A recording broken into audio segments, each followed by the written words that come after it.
Imaginez la scène. Vous survolez le Canada en avion. Vous regardez par le hublot. En dessous des forêts à perte de vue, des rivières, des marais.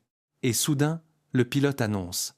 Là, en bas, il y a une construction érigée par des êtres vivants, pas par des hommes. Elle est si immense qu'on la voit depuis l'espace. Sa longueur, 850 mètres. C'est plus que 8 terrains de football mis bout à bout. Qui a bâti cela? Des éléphants? Non. Une civilisation antique? Non plus. Ce n'est pas un animal de 25 kilos qui a construit ça. Un animal que la plupart des gens considèrent comme un gentil maladroit, tout droit sorti des dessins animés pour enfants. Le castor. Et c'est là qu'apparaît le premier paradoxe. On a pris l'habitude de penser que la construction la plus sophistiquée de la nature, c'est la fourmilière, la termitière ou un barrage hydroélectrique conçu par l'homme. Pourtant, des ingénieurs étudient encore aujourd'hui ce que fabrique cette boule de poils aux dents orange sans parvenir à tout comprendre. Aujourd'hui, je vais vous parler d'une créature qui change le climat de continents entiers, qui construit des villes, qui vit en couple pendant 40 ans, qui pleure quand elle perd son partenaire et qui est la seule, en dehors de l'homme, capable de remodeler en profondeur le paysage de la planète selon ses propres besoins. Restez jusqu'au bout. Au milieu de la vidéo, je vous parlerai de ce que les castors sont capables de faire avec le temps. Ça ressemble à de la science-fiction, mais c'est la pure vérité, confirmée par des études scientifiques. Pour l'instant, voici la grande question du jour. Pourquoi appelle-t-on le castor l'ingénieur de l'écosystème? Et pourquoi des scientifiques proposent-ils sérieusement de s'en servir pour sauver la planète du réchauffement climatique?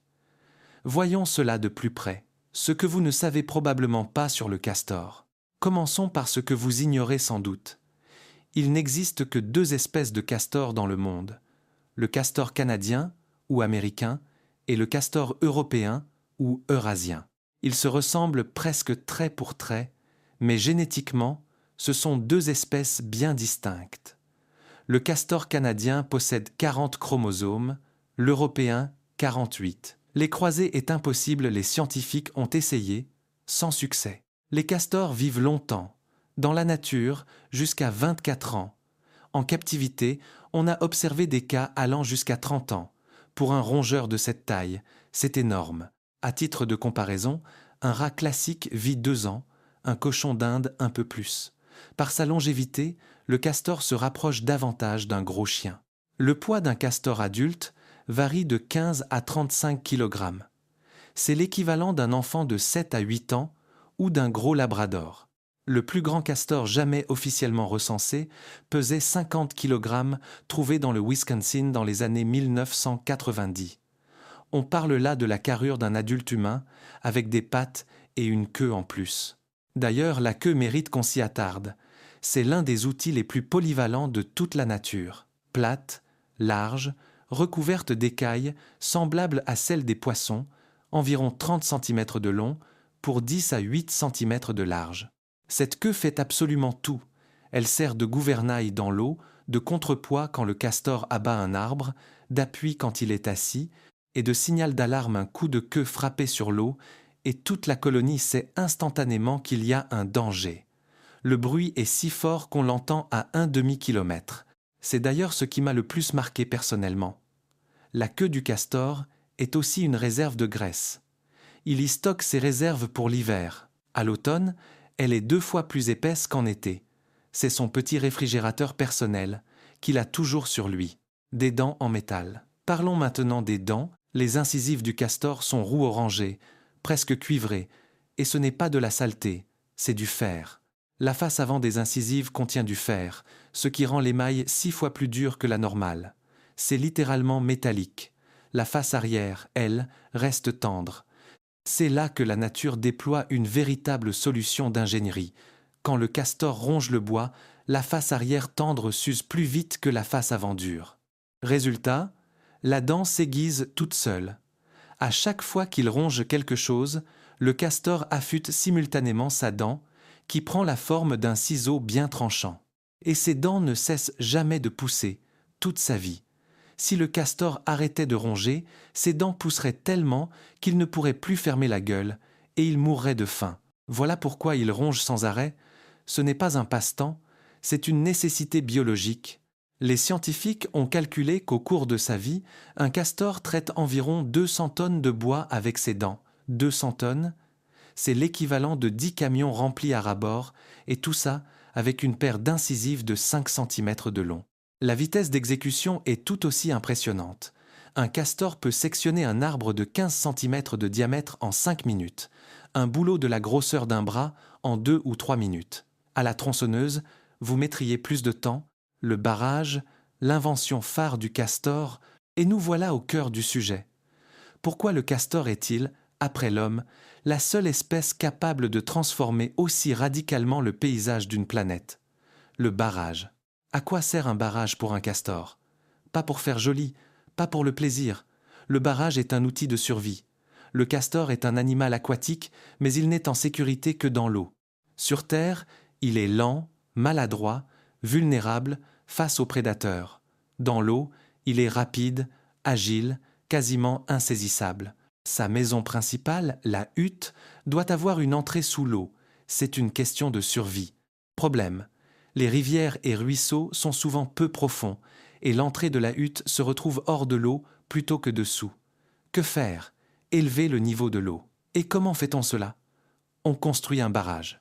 Et c'est là que ça devient fascinant. Le castor n'abat pas des arbres au hasard en travers de la rivière. C'est un véritable ingénieur, avec des plans en tête. Il choisit l'emplacement de son barrage selon des critères qui étonnent encore les scientifiques. Un fond dur, un rétrécissement naturel du lit du cours d'eau, un courant ni trop rapide ni trop lent, et des arbres adaptés à proximité. Construction du barrage. À la base, les rondins les plus épais, enfoncés dans la vase. Ensuite, une couche de branches plus petites, disposées en biais contre le courant. Puis de la boue, de l'herbe, des pierres, au sommet, encore des branches. Le tout étanchéifié à l'argile, que le castor transporte plaqué contre sa poitrine avec ses pattes avant, comme un sac. L'eau exerce une pression colossale sur le barrage, mais le castor en tient compte. Ces barrages ont toujours une forme convexe, incurvée face au courant. C'est exactement le principe des barrages-voûtes que les humains n'ont commencé à construire qu'au XXe siècle. L'arc répartit la charge et la structure résiste bien mieux qu'un obstacle plat de même masse.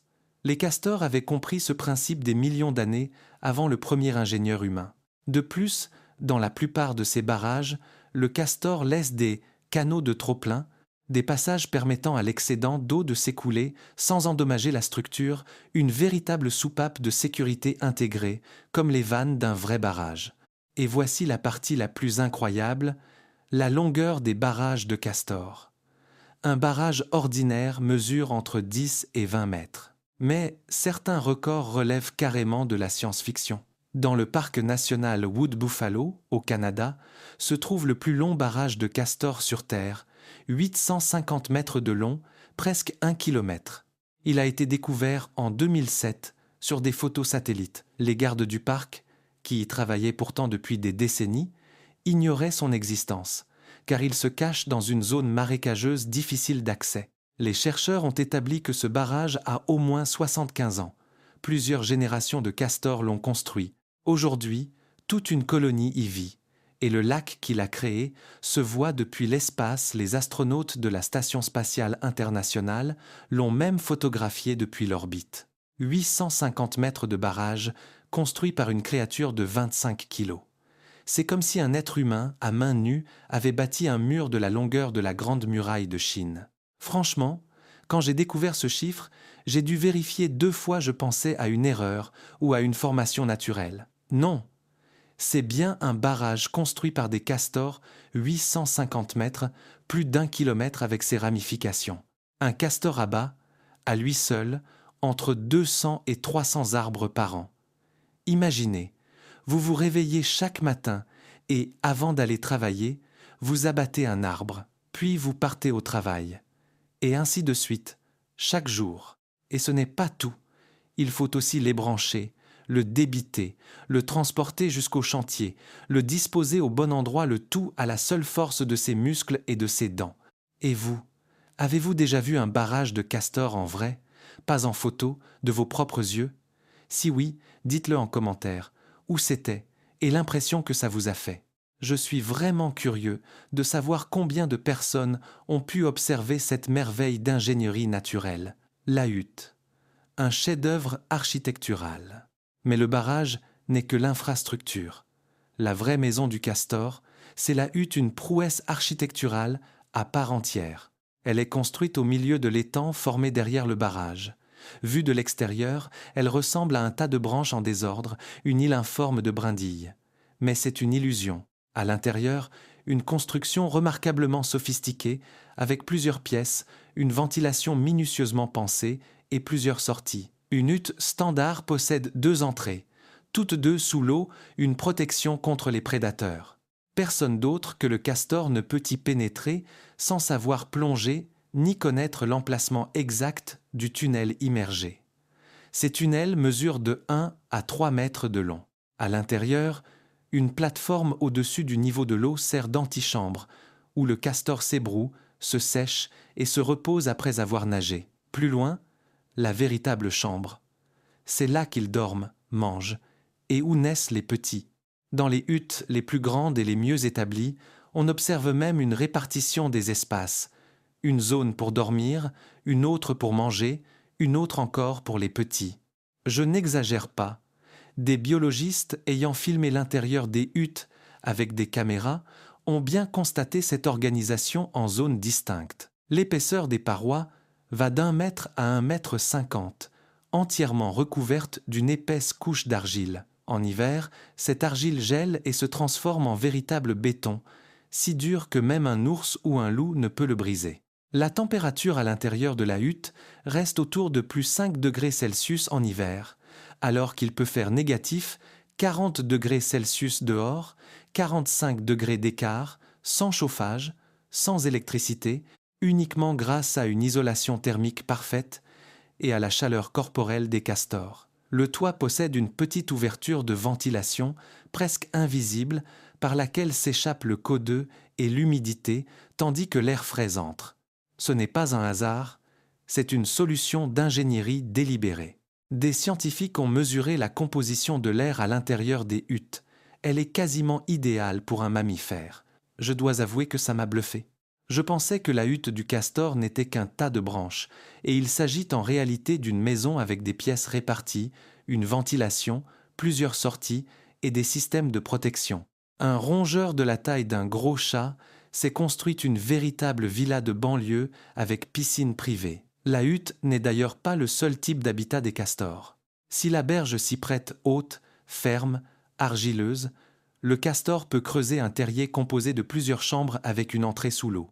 On rencontre plus souvent ce type d'habitat chez les castors européens, notamment ceux qui vivent le long de grandes rivières calmes, là où construire un barrage n'a pas de sens. Autour du barrage se déploie tout un complexe. L'étang, parfois plusieurs huttes, les réserves de nourriture disposées au fond de l'eau près de la hutte en hiver, le castor plonge sous la glace pour aller les chercher, sans jamais remonter à la surface, son frigo sous-marin et les fameux canaux de castor. De véritables tranchées, creusées depuis l'étang jusqu'en forêt pour acheminer les rondins sans avoir à les traîner sur terre. Ces canaux peuvent atteindre 200 mètres de long, environ 50 cm de large et une profondeur adaptée au ventre du castor. Autour des grandes colonies, tout un réseau de canaux, de sentiers et de galeries souterraines forme une véritable métropole aquatique et souterraine. Au Canada, on dit souvent « Le castor est un ingénieur dans la peau d'un rongeur ». Et ce n'est pas une boutade, c'est un fait biologique. Le castor et le temps, une histoire de science-fiction bien réelle. Vous vous souvenez que je vous avais promis de vous parler de ce que les castors font avec le temps ? C'est le moment. Ça ressemble vraiment à de la science-fiction, mais c'est la pure vérité. Les castors ne savent pas lire l'heure. Ils ne connaissent pas la date, n'ont pas de calendrier. Pourtant, quand on les a transplantés d'Amérique du Nord vers l'Amérique du Sud, en terre de feu, il s'est passé quelque chose d'extraordinaire. C'était en 1946. Le gouvernement argentin voulait développer une industrie de la fourrure et a introduit 25 couples de castors canadiens dans le sud de la Patagonie. On pensait créer une nouvelle filière économique. Des décennies plus tard, l'industrie de la fourrure n'a jamais décollé, mais les castors, eux, se sont multipliés. Aujourd'hui, on en compte plus de 100 000 en terre de feu et ils ont complètement transformé l'écosystème de la région. J'y reviendrai dans une prochaine vidéo.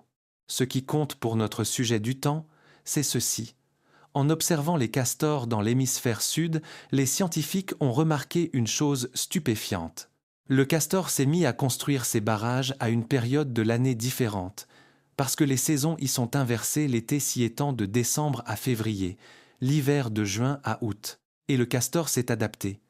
Il a commencé à constituer ses réserves hivernales en mai-juin, soit l'automne local, alors que ses ancêtres canadiens le faisaient en septembre-octobre. Qu'est-ce qui a déclenché ce changement? Les chercheurs ont trouvé la réponse. Le castor ne se repère ni au calendrier, ni à la température, mais à la durée du jour. Son organisme mesure le nombre d'heures de clarté sur 24 heures. Et quand les jours commencent à raccourcir, son instinct de préparation à l'hiver s'enclenche, peu importe l'hémisphère, peu importe le mois. Mais ce n'est pas tout. Le castor travaille surtout la nuit, c'est bien connu. Mais placé en laboratoire, dans des conditions de lumière tamisée constante, sans jour ni nuit, il a continué à fonctionner par cycle d'environ 25 heures, un peu plus long qu'une journée terrestre. On appelle cela un rythme circadien en libre cours. Le castor possède une horloge biologique interne qui ne tourne pas exactement sur 24 heures, mais un peu plus. Dans des conditions normales, elle se recale chaque jour sur le lever et le coucher du soleil. Mais en l'absence de signaux extérieurs, elle suit son propre tempo. Et voici le plus étonnant. Les castors vivant très au nord, là où le soleil ne se lève pas pendant des mois en hiver, conservent malgré tout un rythme normal. Comment font-ils? Les scientifiques pensent qu'ils perçoivent des variations de luminosité imperceptibles à l'œil humain. Même pendant la nuit polaire, il existe une différence de clarté entre midi et minuit, et le castor la détecte. Mais le plus fascinant reste à venir. Les castors sous la glace. En hiver, l'étang gèle, l'épaisseur de glace atteint 50 cm et la lumière ne passe presque plus.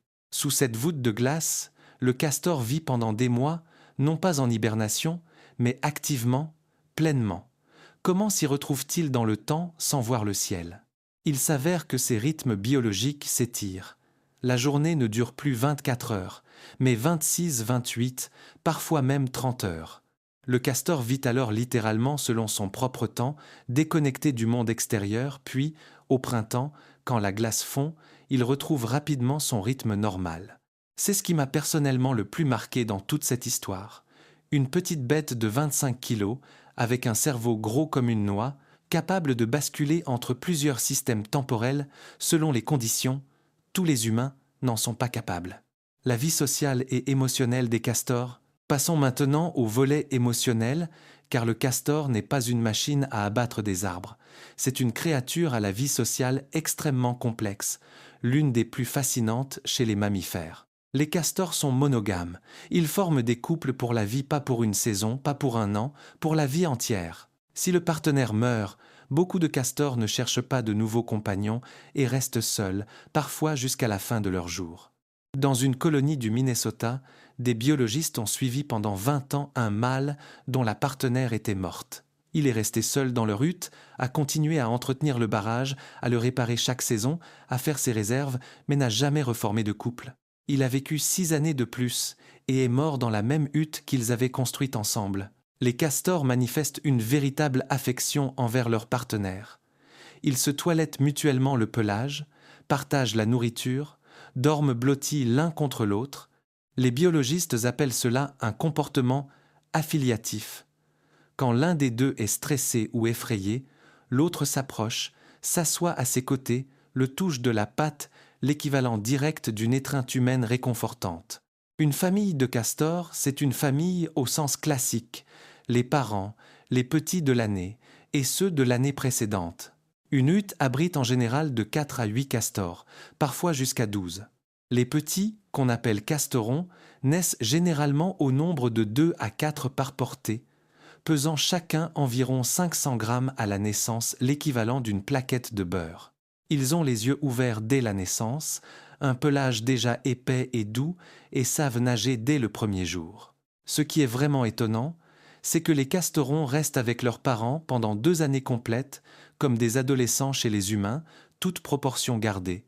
Pendant tout ce temps, ils apprennent à abattre les arbres, construire les barrages, réparer les huttes, distinguer un bon arbre d'un mauvais, repérer le bon emplacement pour un canal. Cet apprentissage n'est pas instinctif, c'est un véritable apprentissage. Des études ont montré que des castorons élevés sans leurs parents, en captivité, construisent des barrages bien moins solides et plus chaotiques, utilisant des matériaux inadaptés dans la nature. Un tel barrage s'effondrerait à la première crue. Et voici le passage le plus touchant. Il existe chez les castors un véritable rituel d'adieu. Quand un jeune castor atteint 2 ans, ses parents le chassent de la hutte sans agressivité, mais fermement. Le jeune doit trouver son propre territoire, son propre partenaire, construire sa propre maison. Et juste avant cette séparation, les parents passent un temps inhabituellement long avec lui. Les chercheurs ont observé un schéma récurrent. Dans les jours précédant le départ du jeune, les parents le toilettent plus longuement que d'habitude, le touchent plus souvent, le nourrissent parfois directement à la bouche, alors qu'il mange seul depuis longtemps. Cela ressemble à des adieux, et c'est exactement ce que c'est. Le jeune castor peut s'éloigner de plusieurs kilomètres. On a recensé des cas de castors parcourant jusqu'à 200 kilomètres à la recherche d'un territoire adapté, traversant forêts, rivières, parfois routes et champs, où des dizaines de dangers les guettent. Une fois le lieu trouvé, il commence à construire seul, sans partenaire, sans famille, abattant ses premiers arbres, traînant ses premiers rondins. Cette construction solitaire peut durer 1 an ou 2, jusqu'à la rencontre d'un autre castor solitaire, en général au printemps. Le mâle repère les traces de la femelle, ou l'inverse grâce à une sécrétion très particulière, le castoreum, produite par des glandes spécifiques. Chaque odeur est unique à chaque individu, comme une empreinte digitale, ce qui permet au castor de se reconnaître à distance. D'ailleurs, le castoreum mérite qu'on s'y attarde. Pendant des siècles, on l'a utilisé en parfumerie, réputé pour apporter profondeur et tenue aux fragrances. Au Moyen Âge, on le considérait comme un remède universel contre les maux de tête, l'épilepsie, les rhumatismes. On a découvert bien plus tard qu'il contenait effectivement de l'acide salicylique, la même substance que dans l'aspirine. Le castor se nourrit d'écorce de saule, qui contient de la salicine, laquelle s'accumule dans ses glandes spécifiques. Autrement dit, le castor est une véritable pharmacie vivante. Le saviez-vous ? Que les castors sont à l'origine de l'un des plus anciens remèdes naturels connus ? Si cela vous a surpris, dites-le en commentaire. Je trouve que ce genre de fait devrait être connu de tous, et pourtant si peu de gens le savent. L'espèce clé de voûte de l'écosystème. Venons-en maintenant à l'essentiel.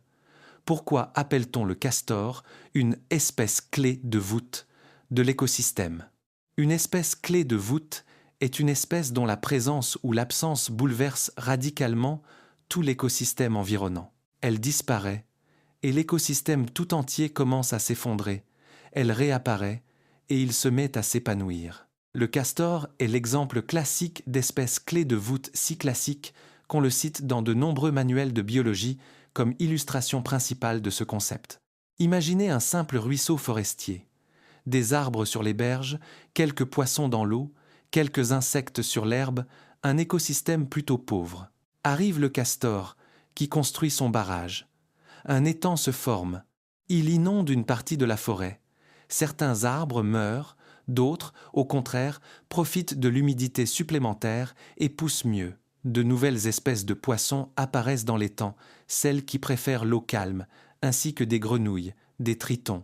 Sur les hauts fonds poussent des plantes aquatiques nénuphars, roseaux, quenouilles, des canards, des bécassines, des hérons viennent sur l'eau. Dans les roseaux s'installent buteurs et râles. Dans la partie inondée de la forêt, les troncs morts deviennent le refuge de pics, de mésanges, d'insectes xylophages qui attirent à leur tour de nouveaux oiseaux. Des chauves-souris viennent chasser au-dessus de l'eau. Le sol humide autour de l'étang devient un paradis pour les petits mammifères souris, campagnols, musaraignes, eux-mêmes chassés par des renards, des martres, des belettes. Même les grands animaux viennent s'y abreuver. Orignaux, cerfs, ours. Dans un seul étang de castors, le nombre d'espèces animales et végétales augmente de 3 à 5 fois par rapport à un simple ruisseau forestier. Un seul animal, en construisant un seul barrage, crée un écosystème entièrement nouveau. Mais ce n'est pas tout. Les étangs de Castor agissent comme des filtres naturels géants. En traversant le barrage, l'eau ralentit. Les sédiments, la vase, la matière organique et les polluants se déposent au fond et l'eau qui repart en aval est déjà purifiée. Des études ont montré que les étangs de Castor éliminent jusqu'à 80% de l'azote et du phosphore, principaux polluants issus du ruissellement agricole. Autrement dit, gratuitement, sans électricité ni produits chimiques, les castors accomplissent un travail que les stations d'épuration humaines facturent des milliards. Ces étangs sont aussi de véritables réservoirs d'eau. En période de sécheresse, ils ne s'assèchent pas et maintiennent la vie autour d'eux. En cas de crue, ils écrètent les pics de débit, protégeant tout ce qui se trouve en aval. Les scientifiques ont calculé qu'un complexe de castors de taille moyenne retient entre 10 000 et 50 000 mètres cubes d'eau des millions de litres, une réserve qui tient tout au long d'une sécheresse ou d'une saison des feux. Et c'est ici qu'entre en jeu le réchauffement climatique. Dans l'ouest des États-Unis, Californie, Oregon, Washington, les méga-feux de forêt se multiplient, ravageant des centaines de milliers d'hectares. Mais les endroits où se trouvaient des étangs de castors ne brûlent pas. Autour d'eux subsiste une bande de végétation verte, vivante, humide, large de plusieurs centaines de mètres. Le feu arrive à cette zone et s'arrête, car il y fait trop humide pour se propager. Sur les photos aériennes prises après de grands incendies, ces oasis à castors sont immédiatement visibles, des taches vertes au milieu d'un désert noir calciné. Des chercheurs de l'Université de l'Utah ont mené une vaste étude et confirmé que la présence de castors réduit de 70% le risque d'incendie catastrophique dans une région donnée. Aujourd'hui, plusieurs États américains et plusieurs pays européens mènent des programmes de réintroduction du castor. On capture des individus là où ils vivent en forte densité, pour les relâcher dans des zones dont ils avaient disparu depuis longtemps. L'objectif, restaurer les écosystèmes, atténuer les effets du changement climatique, protéger les territoires contre les incendies. Cela peut sembler fou. Au lieu de construire des barrages, des stations d'épuration, des réservoirs à coups de milliards, on se met à utiliser un rongeur. Mais ça fonctionne, et souvent mieux que bien des solutions d'ingénierie. Selon l'Union internationale pour la conservation de la nature, le retour des castors dans une région d'où ils avaient disparu depuis un siècle permet de restaurer entièrement la biodiversité perdue en seulement 10 ans. 10 ans, c'est un délai insignifiant à l'échelle d'un écosystème. C'est un seul cycle de castors, une seule génération. Et vous, ça vous plairait que les castors reviennent dans votre région? Dites-moi en commentaire où vous habitez et si vous savez s'il y en a près de chez vous. Cette chaîne est suivie par des gens de nombreux pays. Dans certains endroits, les castors sont très présents, ailleurs, il n'y en a aucun. Comment communiquent les castors? Voyons maintenant comment les castors communiquent entre eux. Première chose à comprendre, ce sont des animaux plutôt silencieux. Contrairement à beaucoup de rongeurs, ils vocalisent peu, parfois de courts grognements en famille, parfois un cri de castoron qui ressemble à des pleurs de bébé. Mais globalement, le silence. En revanche, ils disposent d'un signal sonore très puissant, le coup de queue frappé sur l'eau. Le castor plonge et au dernier moment frappe énergiquement l'eau de sa queue plate. Le claquement, sonore et retentissant, se propage sur l'eau, un signal de danger. Toute la colonie plonge, se cache, se fige instantanément. Le volume de ce coup impressionne. Jusqu'à 90 décibels à courte distance, comparable à une tondeuse à gazon ou une moto. Un castor de 20 kg parvient ainsi à produire un son audible à un demi-kilomètre, même à travers l'eau. Mais leur principal langage n'est pas sonore, il est olfactif. Tout le territoire d'une colonie est parsemé de marqueurs odorants, les fameux monticules de castor, de petits tas de boue, d'herbes et de brindilles sur lesquels le castor s'assoit pour déposer sa sécrétion de castoreum. Chaque marqueur transmet une quantité d'informations impressionnantes. Qui vit ici, combien de castors, leur sexe, leur âge, leur état de santé, leur période de reproduction, voire leur humeur. Grâce à ces marques, un castor arrivant sur un territoire étranger sait immédiatement s'il vaut mieux rester ou repartir. Le territoire d'une famille de castors s'étend sur quelques centaines de mètres à 1 kilomètre de rive, et sur tout son pourtour sont disposés ces marqueurs, comme des bornes frontières indiquant « ici, c'est occupé, ne pas entrer ». À l'intérieur de la famille, en revanche, c'est un tout autre langage qui domine, le toucher. Les castors communiquent énormément par contact physique, ils se frottent les flancs, se blottissent, se toilettent mutuellement. Ce n'est pas qu'une question d'hygiène, c'est une véritable forme de dialogue. Des biologistes observant des castors en captivité ont noté quelque chose d'étonnant. Quand l'un d'eux est abattu, blessé ou effrayé, les autres viennent le toucher, s'assoient à ses côtés, l'enlacent parfois de leurs pattes et il finit par se calmer. On appelle cela un comportement affiliatif, l'équivalent direct de l'étreinte réconfortante entre amis dans un moment difficile. Les castors sont même capables de se reconnaître individuellement les uns les autres par l'odeur, la voix, l'apparence. Dans les grandes familles de 10 à 12 individus, tout le monde connaît tout le monde et il n'existe pas deux relations identiques. Chaque membre de la famille a son propre rapport à chacun des autres. Les études le confirment, je l'admets. Cela semble presque incroyable, il a fallu vérifier, mais c'est bien réel. Ce rongeur, qu'on croit simple et rudimentaire, entretient des liens sociaux aussi complexes que ceux des chiens, voire de certains primates. Un régime végétarien. Assez ingénieux. Parlons maintenant d'un aspect qu'on évoque rarement, mais qui est stupéfiant. Le castor est strictement végétarien. Pas un gramme de viande, pas un insecte, pas un poisson, que des végétaux. Ce qui pose immédiatement une question.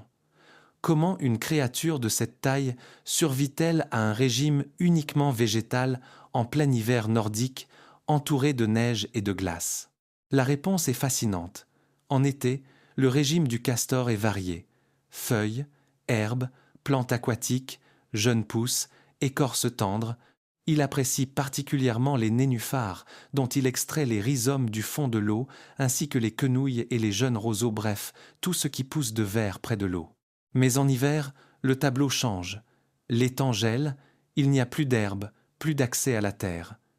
Il ne reste que l'écorce, celle-là même, des arbres qu'il abat. Or, l'écorce, c'est de la cellulose que les mammifères ne peuvent normalement pas digérer, faute des enzymes nécessaires.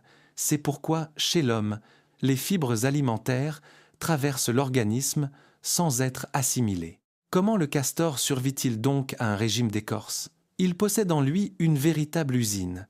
Dans la partie terminale de son intestin se trouve le cécum, l'équivalent de notre appendice, mais chez le castor, il est 5 fois plus volumineux que l'estomac. Il y héberge des milliards de bactéries capables de décomposer la cellulose et de la transformer en sucres assimilables. En réalité, ce n'est pas le castor lui-même qui digère l'écorce, ce sont ses bactéries qui produisent ensuite ce qu'il va récupérer. Mais il y a un problème. L'absorption des nutriments se fait principalement dans l'intestin grêle situé avant le cécum. Les bactéries produisent donc des sucres que le castor ne peut pas absorber à cet endroit. Comment résout-il ce problème? La solution, je l'avoue, elle m'a un peu choqué. En la découvrant, c'est que le castor mange ses propres excréments. On appelle cela la coprophagie. Il produit des crottes molles particulières, riches en nourriture semi-digérée et en bactéries, qu'il ingère aussitôt à nouveau. La nourriture traverse ainsi son système digestif une seconde fois, et c'est seulement à ce moment-là que les nutriments sont normalement absorbés. Cela peut sembler étrange, mais c'est une solution redoutablement efficace. Beaucoup d'herbivores adoptent une stratégie similaire lapin, lièvre, certains rongeurs, mais chez le castor, elle est portée à la perfection. Le processus se déroule généralement sous l'eau, dans la hutte, ce qui explique que presque personne ne l'observe jamais. Grâce à cela, le castor obtient 2 fois plus de calories de son écorce qu'avec une digestion classique en une seule fois, ce qui lui permet de survivre à l'hiver sur un aliment en apparence presque immangeable. Et encore une chose étonnante, le castor est très exigeant côté essence d'arbre.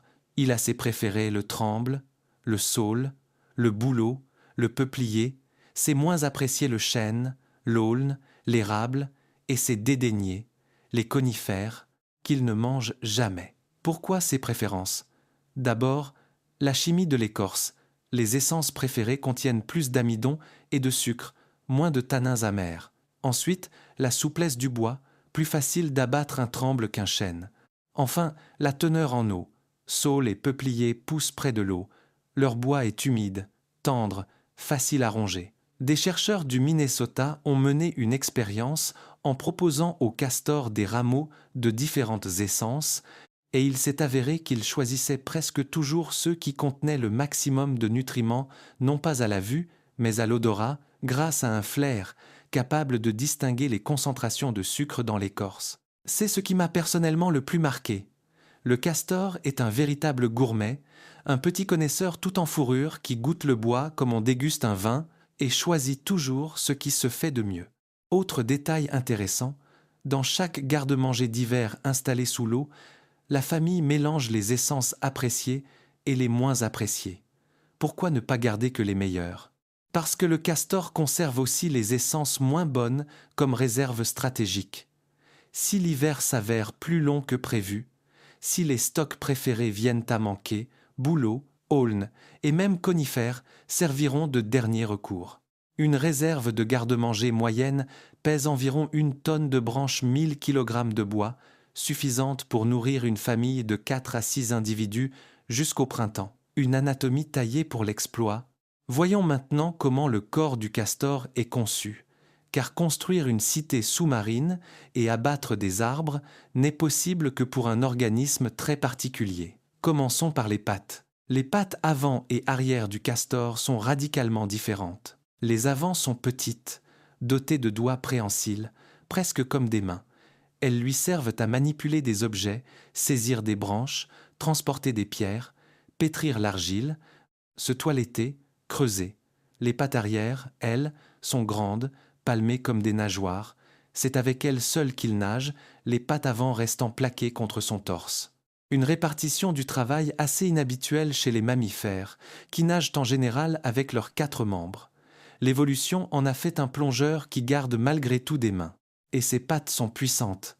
Dans l'eau, le castor atteint 8 km/h pour comparaison, le meilleur nageur humain plafonne autour de 6 km/h, et ça, c'est le castor à vitesse normale.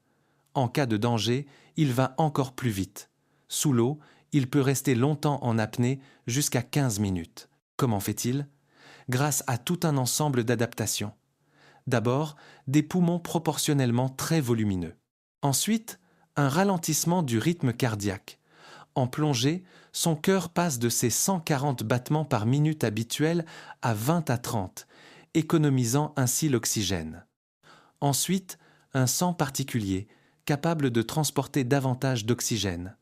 Enfin, une résistance accrue du cerveau et des muscles au manque d'oxygène. Au total, le castor figure parmi les meilleurs plongeurs de tous les mammifères terrestres seuls. Certaines espèces marines, phoques, morses, baleines, font mieux. Passons maintenant à la fourrure. Elle est double couche. La couche supérieure, des poils longs, rêches, brillants, qui protègent des dommages mécaniques. La couche inférieure, un sous-poil incroyablement dense, jusqu'à 23 000 poils par centimètre carré, la densité la plus élevée de tout le règne des mammifères, plus dense que chez la loutre ou l'otarie. Grâce à cette densité, la fourrure du castor est totalement imperméable. L'eau ne la traverse tout simplement pas, et la peau reste sèche même après des heures passées dans une eau glaciale, comme une véritable combinaison de plongée vivante. Le castor entretient sa fourrure sans relâche. Il possède même une griffe spéciale sur la patte arrière, fendue comme un peigne, uniquement dédiée à cet entretien. Il peigne chaque poil, l'enduit d'une sécrétion produite par des glandes spécifiques, hydrofuges, grasses, collantes, qui empêchent l'eau de pénétrer. Sans cet entretien, il ne survivrait pas. Une fourrure mouillée signifierait une mort par hypothermie en moins d'1 heure. Le toilettage n'est donc pas un luxe, c'est une question de vie ou de mort. Le castor peut y consacrer jusqu'à 2 heures par jour. Yeux, oreilles, nez, tout est adapté à la vie sous-marine. Les yeux sont protégés par une membrane nictitante, une 3e paupière transparente qui fait office de masque de plongée sous l'eau. Oreilles et narines se referment grâce à des valves spéciales lors de la plongée, empêchant toute infiltration d'eau, un réflexe automatique. Mais le plus génial reste sans doute les lèvres. Chez le castor, elles peuvent se refermer derrière les incisives. Les dents de devant restent ainsi à l'extérieur pendant que la bouche demeure close. Cela lui permet de ronger sous l'eau sans s'étouffer. Il ronge un arbre immergé, les lèvres fermées, sans que l'eau n'entre dans sa gorge. Aucun autre mammifère ne possède une telle anatomie. C'est une adaptation unique, développée spécifiquement pour ronger racines, troncs et branches sous l'eau. Je dois dire que pour moi, ce détail a été une véritable révélation des lèvres derrière les dents.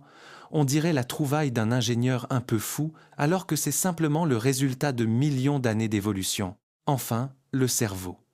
Il est relativement petit, environ 100 grammes, à peu près la taille d'une noix. À titre de comparaison, le cerveau d'un chien de la même taille est 1,5 fois plus gros. Mais voici ce qui est fascinant. En termes de connexion neuronale, de densité du réseau neuronal, de complexité corticale, le cerveau du castor surpasse largement celui de nombreux animaux bien plus grands. Ce n'est pas un avantage quantitatif, mais qualitatif. En clair, le castor pense peu, mais très efficacement. Tout son cerveau est orienté vers la résolution de tâches précises. Planifier une construction, calculer la force du courant, évaluer la résistance des matériaux, mémoriser son territoire, reconnaître les membres de sa famille. Dans ces domaines, c'est un véritable génie. Ailleurs, un rongeur tout à fait ordinaire.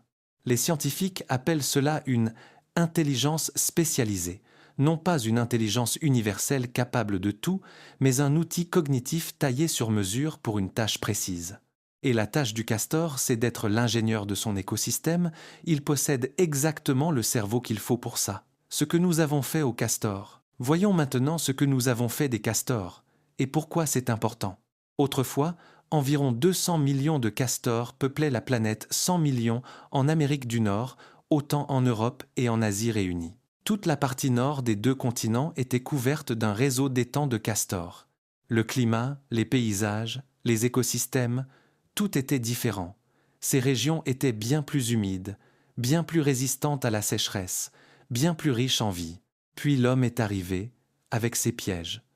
Cela a commencé au XVe siècle. Les marchands européens ont découvert la fourrure du castor idéal, dense, compacte, imperméable, grâce à un sous-poil, pourvu de minuscules crochets microscopiques qui entrelacent les poils en un tissu serré. On en fabriquait les fameux chapeaux hauts de forme.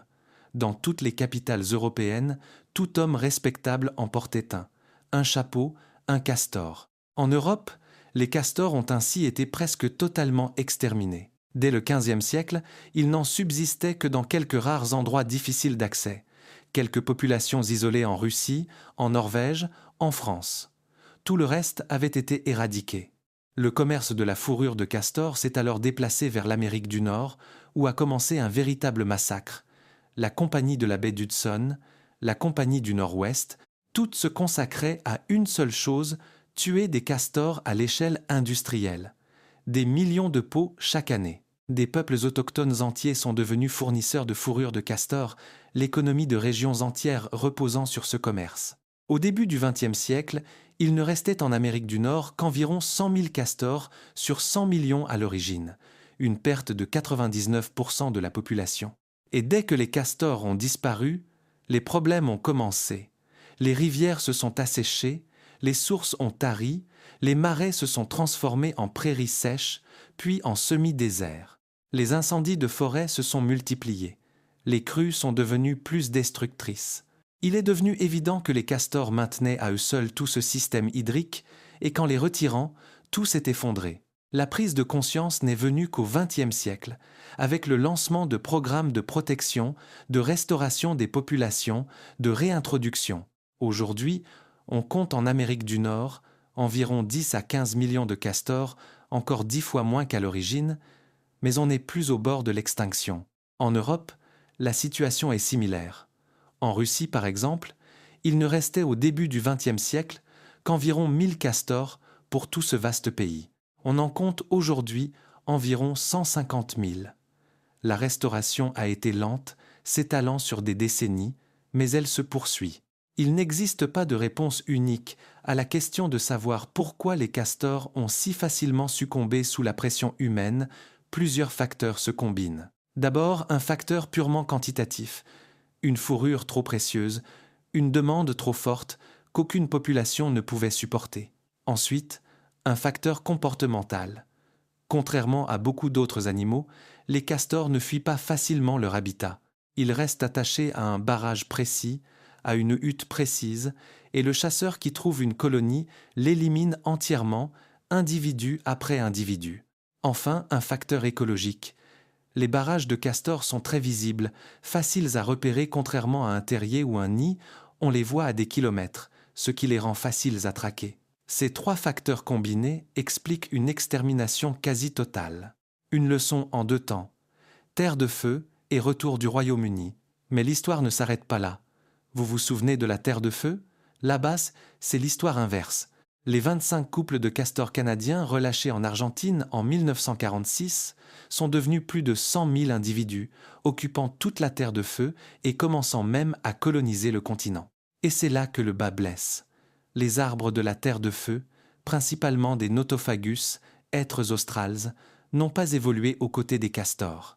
Ils n'ont pas la capacité de rejeter de souches comme les saules ou les trembles. Quand le castor abat un tel arbre, il meurt définitivement. Sans repousse possible, la forêt ne se régénère pas. En 70 ans, les castors ont détruit d'immenses étendues de forêts primaires, dont certaines de manière irréversible. À leur place, se dressent aujourd'hui des troncs morts dans l'eau. Les barrages ont bien créé de nouveaux écosystèmes, mais la perte de la forêt vierge, elle, est définitive. Aujourd'hui, l'Argentine et le Chili mènent des programmes de capture et d'élimination des castors en terre de feu. C'est regrettable, mais il n'y a pas d'autre solution. Un écosystème unique est menacé. C'est une leçon importante.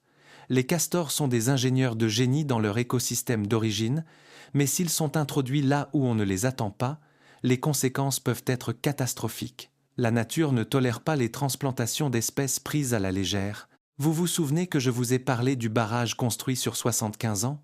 Ce n'est pas le record de longévité des constructions de castors, seulement de longueur. Voici, en revanche, le record d'ancienneté. Dans l'État du Massachusetts, en 2012, des archéologues, fouillant une tourbière ancienne, sont tombés sur une structure étrange. Un tronc d'arbre, portant des marques de rongement caractéristiques, disposé exactement comme le font les castors. Puis un autre, puis encore un autre, tout un barrage ancien, conservé dans l'environnement anaérobie de la tourbe. L'analyse au carbone 14 a donné un résultat de 1200 ans. Ce barrage avait 12 siècles. Cela signifie qu'à cet endroit précis, sur ce même cours d'eau, une colonie de castors a vécu et construit des barrages sans interruption, de génération en génération, pendant des siècles. Des dizaines de générations de castors ont hérité d'un seul et même lieu, d'un seul et même barrage, l'ont agrandi, entretenu, protégé, en transmettant ce savoir de parents à enfants. 1200 ans. Quand la construction de ce barrage a débuté, les Vikings peuplaient l'Europe, et l'Amérique, telle qu'on la connaît, n'existait pas encore. Il y a quelque chose de presque sacré dans cette lignée de castors qui contrôle une même rivière depuis des siècles. Autre histoire, personnelle, celle-là pas la mienne, mais celle d'une biologiste américaine du nom de Hope Ryden. Dans les années 1970, elle a passé 4 ans à vivre près d'une colonie de castors dans l'État de New York, les observant chaque jour, tenant un journal. Elle en a tiré un livre, devenu un classique de la biologie de terrain. Voici ce qu'elle a raconté. Un jour, une femelle adulte est morte, sans cause connue maladie ou vieillesse, peut être. Elle laissait derrière elle un castoron d'1 an, trop jeune pour survivre seul. Selon toutes les lois de la biologie, il aurait dû mourir en quelques semaines. Les premiers jours, le petit criait, pleurait à la manière des castors un son si semblable au cri d'un nourrisson humain qu'en l'entendant pour la première fois, Hope Ryden a d'abord cru qu'un bébé pleurait quelque part dans la forêt.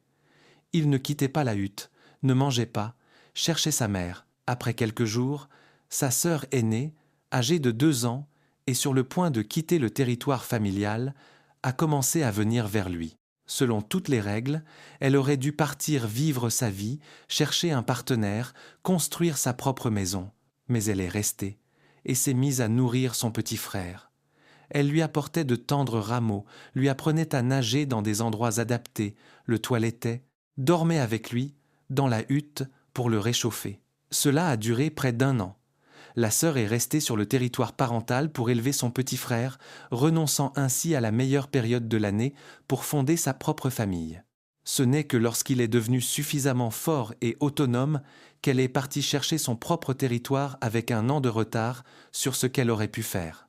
Hope Ryden écrit qu'elle avait observé bien des formes d'amour dans le monde sauvage, mais que celle-ci était particulière, car la sœur aînée n'en tirait aucun bénéfice, seulement un devoir, quelque chose qu'elle ne pouvait nommer autrement que de l'amour.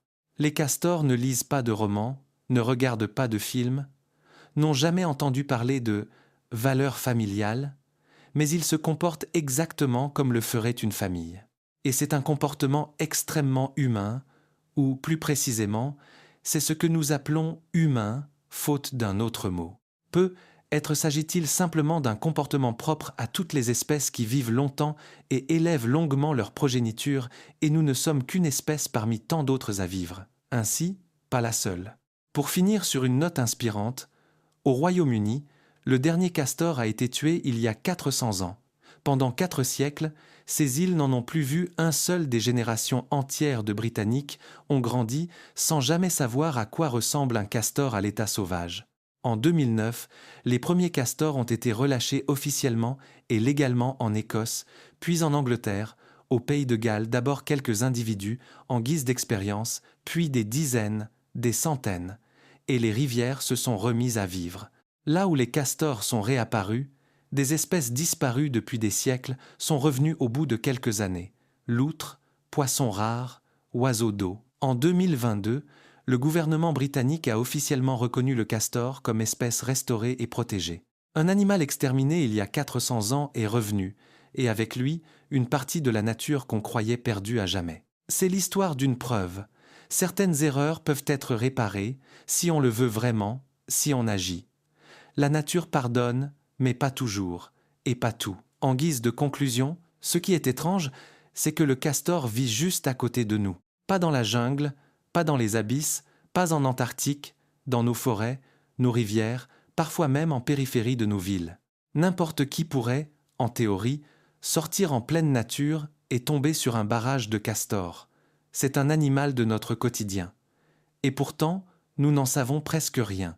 Les dessins animés sur les castors, le symbole du travail acharné, la petite boule de poils maladroite, voilà tout ce qui reste dans la conscience collective. Les glandes odorantes, l'horloge biologique interne, les barrages de 800 mètres, la sœur qui a élevé son petit frère, bien peu de gens le savent, et pourtant, le castor est être l'animal qui nous ressemble le plus véritablement. Physiquement, il ne nous ressemble en rien, mais il résout exactement les mêmes problèmes que nous. Comment survivre? Comment construire une maison? Comment élever ses enfants? Comment maintenir un couple? Comment transformer le monde qui nous entoure selon nos besoins? C'est un petit modèle réduit de civilisation, dans la peau d'un rongeur, sauf qu'il ne détruit pas le milieu où il vit. Il l'améliore. Sa présence rend les rivières plus propres, les forêts plus riches, l'air plus humide. Là où passe le castor, la vie augmente, elle ne diminue pas. C'est être là la véritable leçon, non pas sur le castor, mais sur nous-mêmes.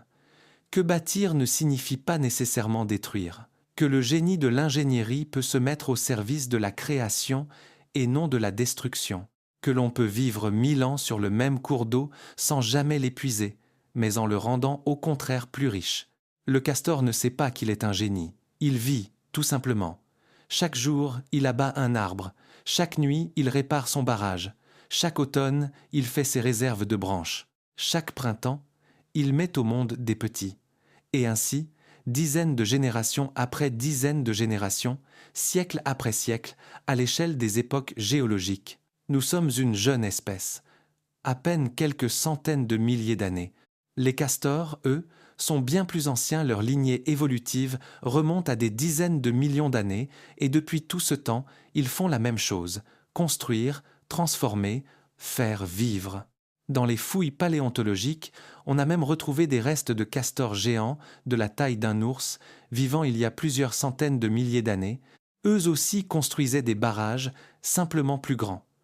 Depuis des millions d'années, ce même travail se poursuit sur notre planète, indépendamment de ceux qui le remarquent ou non. Peut être que lorsque nous ne serons plus là, les castors, eux, continueront de bâtir leurs barrages sur les mêmes cours d'eau où leurs ancêtres les construisaient déjà du temps des mammouths. Rien ne changera, ils ne remarqueront même pas notre disparition. Et c'est peu, être une bonne chose qu'il existe, dans la nature, de véritables génies qui n'attendent ni reconnaissance, ni récompense, qui n'écrivent pas de mémoires, qui font simplement leur travail, mieux que nous n'aurions jamais pu l'imaginer. Le castor est l'architecte le plus fou de la Terre, non pas parce qu'il est fou, mais parce qu'il accomplit l'impossible, et ce, chaque jour, sans week-end, sans ovation, sans fierté de son propre travail. Simplement parce que c'est ainsi qu'il vit. Et voilà. Si cette vidéo vous a appris quelque chose, votre soutien serait très apprécié. Un pouce bleu et abonnez-vous à la chaîne Planète Sauvage. La prochaine vidéo va sûrement vous surprendre. À très bientôt.